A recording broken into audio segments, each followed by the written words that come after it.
ॐ भूर्भुवः स्वः तत्सवितुर्वरेण्यं भर्गो देवस्य धीमहि धियो यो नः प्रचोदयात् ॐ शान्ति शान्ति शान्ति Namaste, my dear friends. Today I am giving this video about a great modern sage, but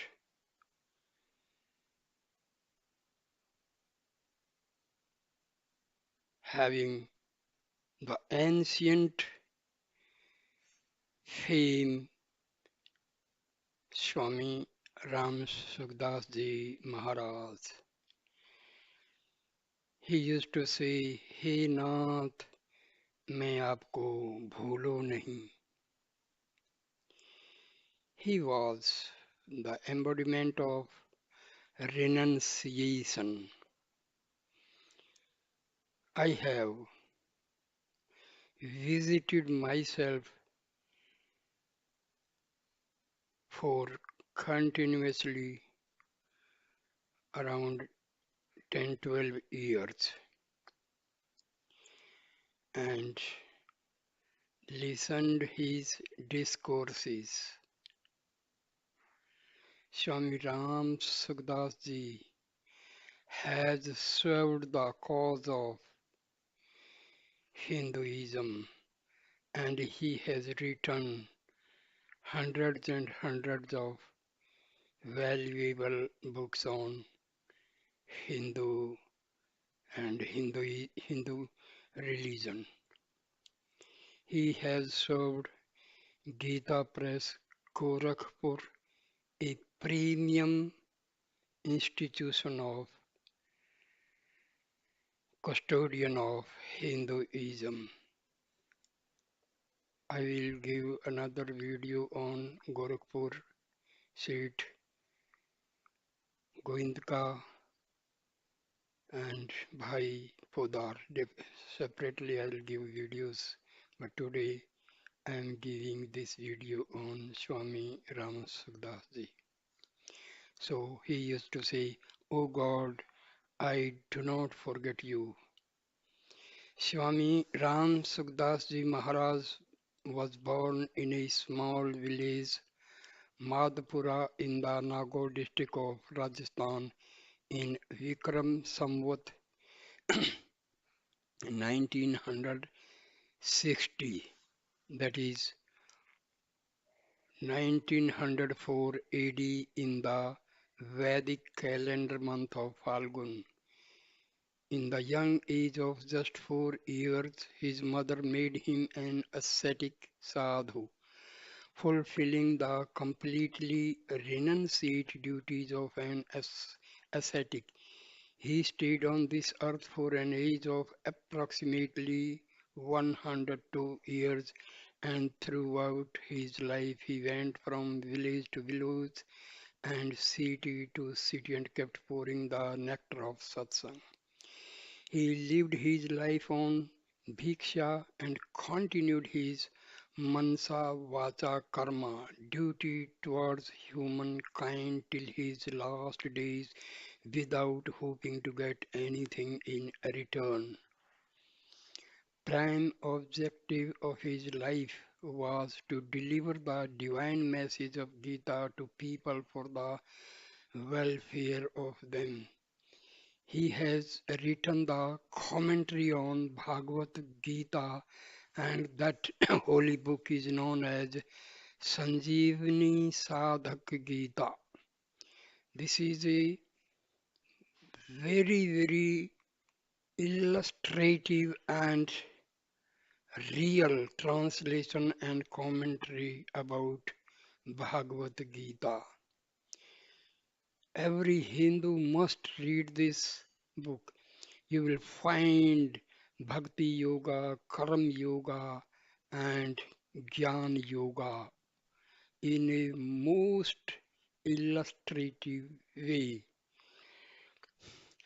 Swami Ram Sukdas was giving equal importance to Bhakti Yoga, Karma Yoga, and Jnana Yoga.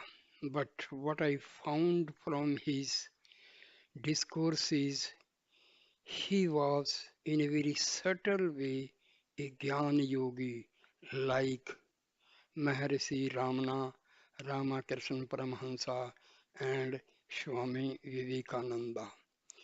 I have not seen Ramakrishna Paramahansa, Maharishi Ramana, but I have seen Swami Ram Sukdas, not different from them in any way. I listened his discourses because prior to that I was reading books of Paramahansa Ramakrishna Vivekananda, and afterward I started reading about Maharishi Ramana, and then I also started reading books on Bhagwan Sri Satya Sai Baba. These are the modern sages of India, and they have served Hinduism in a most unique way. So, Swami Ram Sukdas was to deliver the divine message. His main objective of life was to deliver the divine message of Gita to people for the welfare of them. He stayed away from tasks such as being photographed, getting his feet touched, making disciples, accepting gifts or donations, accumulating money or things, etc., building ashrams, monasteries, making cults, etc. So, neither he established any personal relationship with any person or organization, cult, monastery, etc., nor did he appoint anyone as his disciple, propagator, or successor. He discovered many revolutionary, novel, and remarkable methods and spread them across the masses through his discourses and articles, without insisting upon any opinion, argument, cult, etc. He propagated only that which was his own experience. He explained the deep, complicated, and the most eminent subjects of the spiritual path to the common man in an extremely simple manner so that an average literate man too can easily understand them and can apply them in his life. Swami Maharaj's commentary on Gita, Sadhak Sanjeevani, an unprecedented commentary on Srimad Bhagavad Gita by Swamiji, be an outstanding gift to the world. He also authored several unparalleled texts such as Gita Darpan, Gita Prabodhini, Sadhan Sudha Sindhu, etc. Sadhan. The lessons from the books leave an immutable, irrevocable impression on the readers as these are not dependent on just scholarly writings but are based on experience rather than learning. This glorious personage of the world disappeared on June 3rd, 2005, Ashad Krishna 12 Vikram Samvat 2062 on the banks of Ganga Gita Bhavan Saurgasram Rishikesh.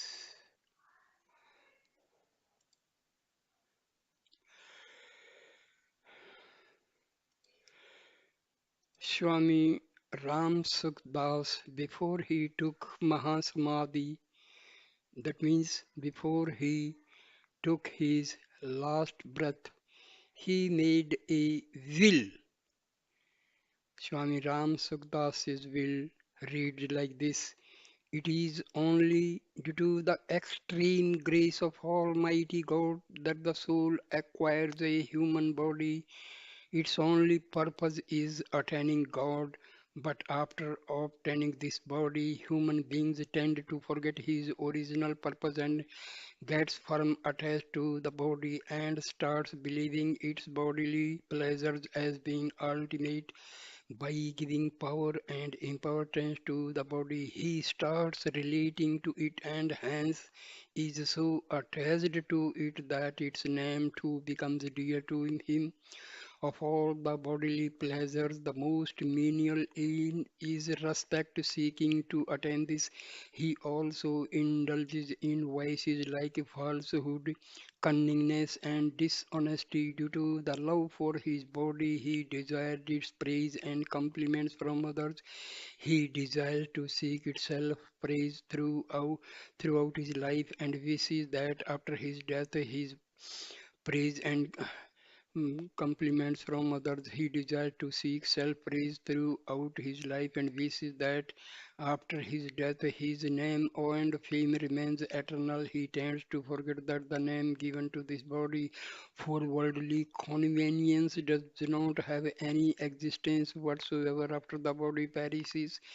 In light of this, body worshipping, respect seeking, and externity of name is of least importance, but due to widespread inner desire for bodily respect and eternity of name and fame, human behave in such a manner not only with himself and his near and dear ones, but also with those who are the knowledgeable and thus following the righteous path shown by the esteemed scholars and scriptures, trying to attain their ultimate goal of being one with the Almighty. What more can be said when the body of such an enlightened one dies? But in order to continue their remembrance, their body is captured in pictures and with all the pomp and decorations, garlands, etc. The body is taken to the cremation ground.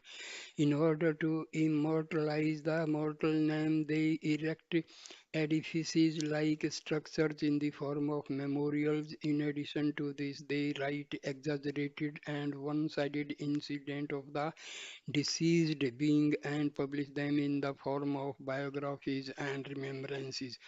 On one side, they call themselves followers of the enlightened one, and on the other, do exactly the thing that he dated in life.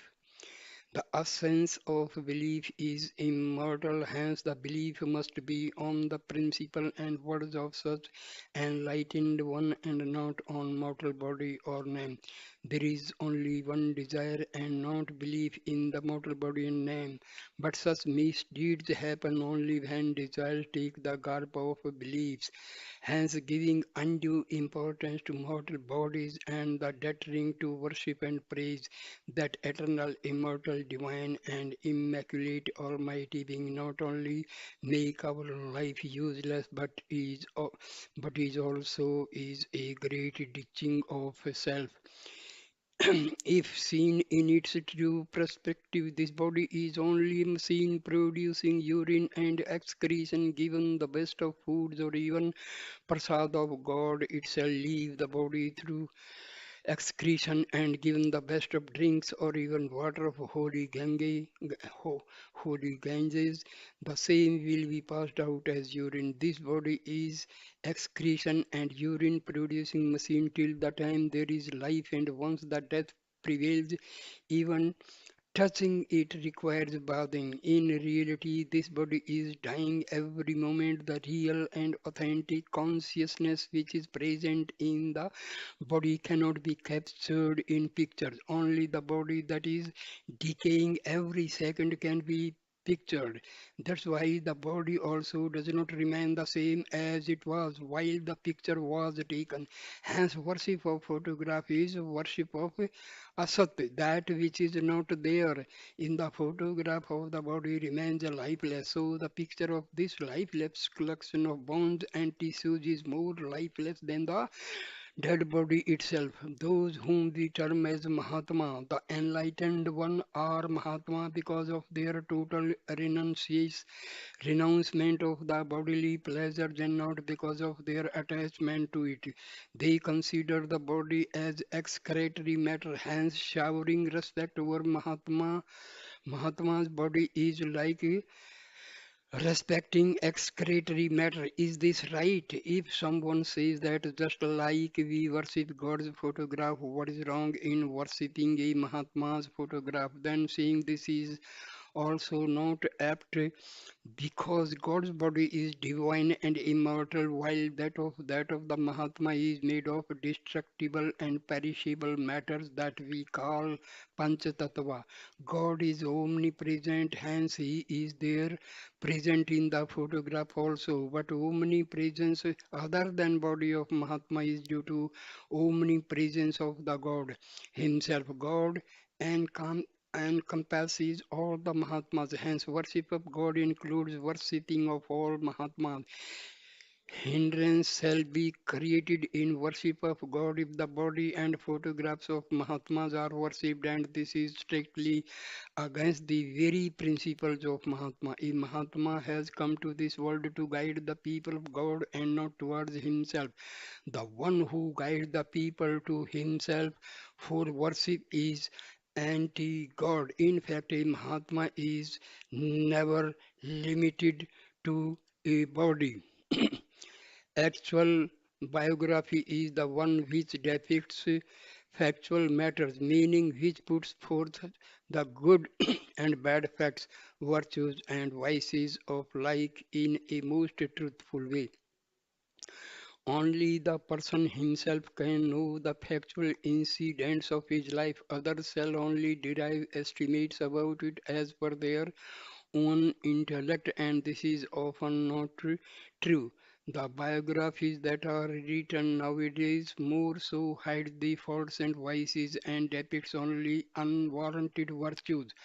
Hence, they are actually not the factual, complete, and real depiction. In fact, where can we find a better biographical character sketch of any other than Maha Maryada Purushottam Sri Ram? Hence, his biography and character sketch must be heard and read, and our life must be molded and lived in accordance with it. We must try and live out life in accordance with advice and principles of those whom we consider as Mahatma. After thinking on the points mentioned earlier, I would like to humbly make a request to all my acquainted saints and good people. I have made the points on a personal level, meaning that I have prohibited my photographs, pictures, memorials, biographies, etc. The sole purpose of this article is to clearly state as to what shall be your duties towards this body at the time when I have become physically unfit and my body had finally rested. So these are the main features of his will. Number one, when this body becomes unfit to move around and in the opinion of doctors has no chance of revival, then it is to be taken to the source of holy Ganga. Do not use any medication at such time. Make use of only waters of holy Ganga and Tulsi during such period. Uninterrupted chant God's name and praises and let the holy scriptures like Srimad Bhagavad Gita, Sri Vishnu Sahasranama, Sri Ramcharitmanas, etc. be read and heard. Number two, when the body is dead, use only gopi, chandan and tulsi mala, not flowers, scents or gulal, etc. The body that is dead should be carried in mere cloth as per the saintly traditions and not on the vacanti made of wood, etc. The way that I have been prohibiting in my living days the feet touching, Dandavat Paranam, Prikarma, garlanding, chanting of my name, etc. Similarly, after my body's dies, consider feet touching, Dandavat Paranam, Prikarma, garlanding, chanting my name, etc. as prohibited. I altogether condemn taking photographs of this body in its living, dead or last rites state. Number three, in the event of its death in some other place or village, it is my hearty wish that my body be kept on a vehicle and brought to the source of holy Ganga and its light last rites be done there. In case due to some unavoidable reason it is not possible to do so, then in that city or village where the body became lifeless, in that same village toward the forest or a pathway that leads out of the city where cows etc. rest there in the presence of the sun during daytime, the last rites must be completed. When this body becomes still, there should not be no waiting for anyone after the last rites, only devotional songs and loud chanting of the Lord's name, divine name, repetition, nam, japa, etc. alone should be done, and the last rite must be completed with absolute simplicity. Number fourth, during the last rites, all the utilitarian gods, clothes, shoes, etc. should be all be burnt with this body and the avastha, avasthi, things, books, kamandalu, etc. should not be kept in prayer room or in the form of remembrance at all. Rather, these must be put to use samanya. Fifth, the place where this body last rites are done, nothing should be created there in the form of memorial to the extent that I even object to you placing stones etc. in that spot. As the place was before the last rites, it should once again be the same after last rites. After the last rites, the ashes and all other avasthis things should be offered into Ganga. Neither Goshala, cow protection shed, school, Chitrashala, etc., or any service organization must not be found on my memory. While the body was living too, I have not encouraged and built any structures, building, etc., for me. And for this, I have not inspired any anyone either to do so. If any individual were anywhere shows a building as being created due to any inspiration from me, then consider that to be entirely false. Sixth, after this body becomes still, let there be no Satravin festival or a celebration. Satravi festival or a celebration, and during those days let there be no sweets, etc. Just as the sages and ascetics have been bringing bhiksha in front of me so far, in the same way they should continue to do so. If good householder out of their own will bring bhiksha daily meals, then that very same bhiksha should be accepted in which there are no sweets. If some ascetic and good families come from out of town, then in the arrangements and preparation of their food, let there be no sweets, rather their meals too should be ordinary. Seventh, when this body becomes still, let there be no grief or gathering for mourning, etc. Rather, for 17 days, let there be satsang, singing the glories of the Lord and chanting of His divine name and divine name repetition, Bhagavat name japa, recitation of Gita, recitation of Ramcharitmanas, reading of saints' divine speeches, reading of Srimad Bhagavad Gita, etc. Only spiritual undertakings, adhyatmic karte must be carried on during this period. In Sanatana Hindu Sanskriti, Hindu culture. During these days, these above kriyas are considered to be men. 8. When this body becomes still on the 17th day or any other occasion, if some gentleman wants to give money, clothes, etc., or anything as a gift, then it should not be taken. In other words, there should be no gifts accepted from anyone of any kind whatsoever. If someone says that we donate a certain amount to the temple, then consider this sort of thing to be useless.